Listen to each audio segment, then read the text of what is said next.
begini, apa yang akan terjadi dalam dunia bisnis Indonesia hingga tahun 2030? Apa jawabnya? Maka saya akan pilah dulu bagian per bagian, yaitu bagian pasar atau market dan bagian perilaku customer. Setuju ya? Kita membahas mengenai kaum milenial. Kaum milenial adalah mereka yang lahir di sekitar tahun 1981 hingga tahun 2000, di mana saat ini merupakan early adopter dari calon orang kaya. 50% manusia produktif Indonesia saat ini adalah kaum milenial ini. Dan di tahun 2030, 75% lebih angkatan kerja produktifnya adalah kaum milenial ini. Juga orang kayanya adalah kaum milenial ini. Kita overview mengenai apa yang saya sebut 3 gelombang besar bisnis di Indonesia, di mana informasi ini masih akan relevan hingga 10 tahun ke depan. Yang akan Anda hadapi dalam 10 tahun ke depan adalah 3 masalah disrupsi. 3 disrupsi besar ini telah terjadi. Dan saya bilang bahwa kalau Anda bukan entrepreneur, maka Anda melihat disruption itu sebagai sebuah ancaman. Tapi kalau Anda entrepreneur, maka inilah masa di mana kita menyebutnya the whole new world of business, dunia baru dalam bidang bisnis. Saat ini ada peluang jutaan banyaknya. Walaupun di sisi lain ada jutaan pekerjaan tutup, ribuan bisnis baru tumbuh, dan ribuan bisnis lama juga mati. Itu disruption yang baru. Apa yang di disruption saat ini? Misalnya, Matahari dan Ramayana dibunuh sama Bukalapak dan Tokopedia. Travel agent dibunuh sama Traveloka. Tapi di balik itu sahabat, ada jutaan peluang yang tumbuh baru juga. Jadi kalau ada yang mati, pasti ada yang lahir baru. Anda mau bagian yang mana? Ikut bagian yang mati atau ikut bagian yang lahir? Ketika ada 50 produk bisnis industri yang dibunuh oleh milenial, maka kalau ada yang mati, sekali lagi, pasti ada yang lahir. Kalau Traveloka itu bagian dari yang lahir, karena muncul yang namanya online travel agent. Tapi efeknya banyak travel agent offline yang mati, karena bisnis model mereka sudah tidak relevan. Ke depan, saya akan ceritakan mengenai 3 disruption yang sekarang mulai banyak orang ketakutan luar biasa. 3 big giant wave di Indonesia yang mendisrupsi pasar dan mendisrupsi perilaku konsumen, terutama perusahaan-perusahaan kayak Indofood, Astra, Mayora, Kalbe Farma yang besar-besar itu shock sekarang karena tiba-tiba muncul pemain yang sama sekali tidak dikenal. Tiba-tiba muncul, tiba-tiba merusak semuanya. Gojek misalnya, baru 9 tahun. Ada yang tahu berapa market value-nya? Lebih dari 10 billion dolar. Kalau dirupiahkan berapa? 150 triliun. Itu uang semua, nggak ada kertasnya. Garuda, Anda tahu berapa market valuation-nya? Nggak nyampe 40 triliun. Yang satu 9 tahun, yang satu 40 tahun. Bayangkan, dari yang 40 tahun itu merangkaknya pelan-pelan. Sampai sekarang nggak nyampe-nyampe tuh angka 100 triliun. Yang satu lagi eksponensial, dalam 9 tahun melejit hingga lebih dari 150 triliun. Jadi perusahaan milenial itu seperti tidak ada asetnya. Sahabat, jangan bangga Anda kerja seperti di Astra, di Indofood karena pegawainya ribuan, karena gedungnya di Tamrin atau Sudirman.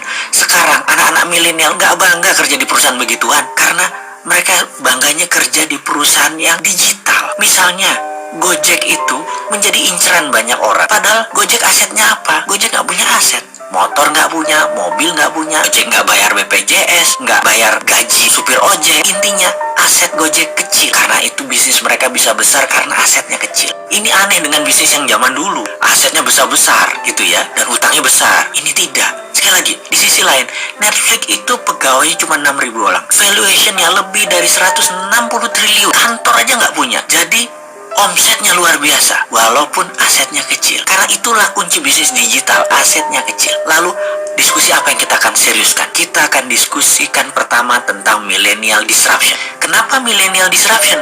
Karena cirinya sama, yaitu membunuh yang telah eksis lama. Contoh, musik rock. Sekarang saya tanya, ada nggak grup musik rock yang digawangi oleh kaum milenial? Ada nggak? Dulu ada Guns N' Roses, ada Scorpion, ada Dream Theater. Kenapa? Karena musik rock tidak disukai oleh milenial.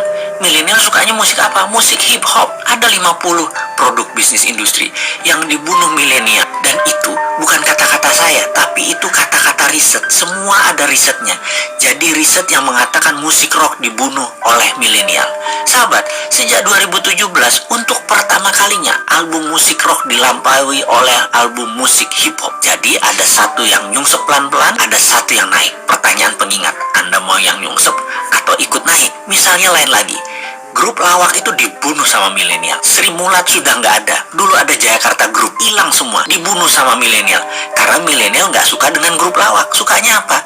Sukanya stand up comedy. Dan saya itu kalau nonton Sri Mulat tuh ngakaknya luar biasa. Tapi kalau milenial nonton Sri Mulat, itu lucunya di mana Sri Mulat itu? Gak ngerti dia itu. Sebaiknya kalau saya lihat stand up comedian, itu lucunya di mana? Tapi milenial itu bilangnya lucunya minta ampun. Jadi dua generasi ini berubah luar biasa. Dan cita rasa humor juga bergeser. Kecintaan terhadap musik juga bergeser. Lalu apalagi yang bergeser dan bagaimana menyikapinya? Kita diskusi lebih lanjut tentang digital disruption. Semua hal nanti akan digantikan oleh robot. Apa yang bisa mekanik dan elektrik pasti diganti robot. Jadi manusia semuanya nanti bisa digantikan oleh AI, Artificial Intelligence. Disrupsi digital ini akan banyak menelan bisnis bergaya tradisional. Bayangkan gerakan digital disrupsi ini seperti gerakan vortex, yaitu gerakan baling-baling pesawat. Baling-baling itu kalau muter makin kencang dan makin banyak gayanya, makin melumat putarannya ke dalam. Ini gambaran industri. Mana yang makin ke tengah, mana yang makin mendekat dengan titik lumatan, makin hancur-hancuran bisnis itu. Pertama yaitu Google dan Facebook. Mereka adalah industri yang paling cepat mendisrupsi sekaligus paling cepat terdisrupsi. Dalam 10 tahun ke depan akan terjadi perubahan dalam dunia sosial media dan dunia search engine, di mana mungkin saja tetap Google yang memimpin, namun sudah bergeser jauh kefungsiannya dari saat ini. Kedua, media akan terdisrupsi, yaitu media mainstream. Kompas, Femina, Jawa Pos, RCTI, TVRI tidak tahu lagi sampai kapan. Namun di tahun 2030 rasanya semua itu menjadi dinosaurus, hilang. Contoh saat ini ya, Net TV itu tiba-tiba melay-off banyak karyawan. Persaingan mereka itu dengan individu yang asetnya minim. Bayangkan Net TV itu asetnya heavy sekali dalam overhead. Dan bagi perusahaan, overhead yang besar itu adalah kanker bagi perusahaan. Dibandingkan dengan apa? Dibandingkan dengan Ria Ricis, ya jelas aja penontonnya lebih banyak Ria Ricis. Kenapa? Karena lebih disenangi saat ini. Bayangkan, Net TV itu investasinya 3 triliun untuk dapat viewer 1 juta per hari. Channelnya Bosman Mardigu itu 1 juta juga viewernya per hari. Dari YouTube, IG, dan FB. Modalnya berapa? Kecil sekali. Atta Halilintar per hari itu 7 juta viewer. Deddy Corbuzier itu 6 juta viewer. Raffi dan Gigi itu 10 juta viewer per harinya. Modalnya nggak sampai semiliar. Bubrah itu semua media mainstream. Apalagi nanti waktu 5G hadir di Indonesia tahun 2020 dan 2021. Generasi milenial dan generasi Z tidak nonton TV. Nontonnya semua berbasis internet. Ketiga, apa yang terdisrupsi? Retail shop. Ramayana, Matahari, departemen store serba ada akan musnah menjadi marketplace digital jualannya. Menjadi personal bisnis itu dan menjadi direct bisnis itu. Produsen langsung ke konsumen dan konsumen langsung request ke produsen. Nggak ada lagi orang tengah, nggak ada lagi pajangan, nggak ada lagi retail shop. Keempat adalah hadirnya fintech, financial teknologi. Barusan kita cerita kalau banyak bank akan atau sudah mengurangi kantor cabangnya. Ini akan merubah dunia perbankan, baik dari jumlah cabang, jumlah karyawan, hingga jumlah ATM. Di tahun 2030 bahkan, dibandingkan dengan saat ini, akan tinggal 20% jumlah karyawan bank, cabang bank, dan mesin ATM. Karena semua sudah menjadi mobile. Kelima, selanjutnya, apa yang terdisrupsi? Telekomunikasi. WA itu akan melibas semuanya. Telkom akan berubah landscape-nya. Kenapa? Karena mendadak komunikasi menjadi semuanya gratis. 5G nanti bisa gratis. Dan kalau Telkom mengadopsinya telat, baru 2045, Singapura sudah mengadopsinya sekarang, maka di tahun 2021, telepon kita bisa 3. Salah satu teleponnya adalah Singtel. Karena kita nggak bisa tahan lagi, udah pakai satelit. Semua wilayah Indonesia di cover dan gratis. Mampus itu Telkom. Tapi itu adalah bisnis yang terjadi, bahwa telekomunikasi akan terdisrupt kalau tidak cepat-cepat melakukan perubahan game changing. Kenapa? Karena telekomunikasi merubah dari more for less jadi more for zero. Itulah yang dilakukan oleh digital company. Mereka menghasilkan more for zero. Itulah ciri digital disruption. Keenam, apa yang terdisrupsi kemudian? Edukasi. Edukasi nanti tidak akan pakai ruang kelas dan guru lagi. Apa yang dilakukan? Mereka menggunakan digital, ruang kelas tidak sebanyak sekarang lagi. kampus dan sekolahan itu tinggal separuh kebutuhan ruang kelasnya karena semua digital. Guru dan dosen tinggal separuh dibandingkan saat ini. Karena itu akan terjadi disrupsi gila-gilaan di bidang edukasi.